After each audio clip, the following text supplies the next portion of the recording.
మన దేశం secular country. Babasaheb Ambedkar సిద్ధాంతాల ప్రకారంగా ఎవరన్నా కొత్త పార్టీ పెట్టుకోవచ్చు. కవిత కూడా ఆ పార్టీ పెట్టుకున్నది. ఆమెకు పూర్తి రైట్స్ ఉన్నది, కొత్త పార్టీ పెట్టుకోవచ్చు.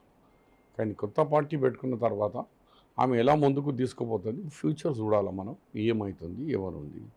కానీ బీఆర్ఎస్ టీఆర్ఎస్ అని పెట్టుకునే బదులు ఆమె జాగృతినే పెట్టుకుంటే బాగుండేమో. కానీ పెట్టుకున్నది, నడుస్తుంది. ఆమె ఎజెండా కూడా చాలా పెద్దగా ఉంది. వాళ్ళు అధికారంలో ఉన్నప్పుడు, ఆయన తండ్రితో అంత క్లోజ్గా ఉన్నప్పుడు నిజామాబాద్ ఎంపీ ఉండి ఇక్కడ ఏం చేయలే. రాష్ట్రంలో ఒక మహిళకు మంత్రి పదవి ఇప్పించలేదు. ఆమె పర్ఫార్మెన్స్ జీరో ఉంది. మరి జీరో పోయి ఇప్పుడు హీరో ఎట్లా అవుతారు, అది రాబోయే దినాలు చూపిస్తుంది. అంటే కాళేశ్వరం అవినీతికి సంబంధించి ఆ అవినీతిలో నేను కూడా పాల్గొన్నాను, నన్ను ప్రజలు క్షమించండి అని చెప్పి మాట్లాడుతుంది. వాస్తవమే కదా చెప్పింది. 1,00,00,000 కోట్ల రూపాయలు అవినీతి అయింది. ఇప్పుడు ఆమె ఆలస్యంగా సై, కానీ వాస్తవం ఒప్పుకున్నందుకు అప్రిషియేట్ చేస్తున్నాను.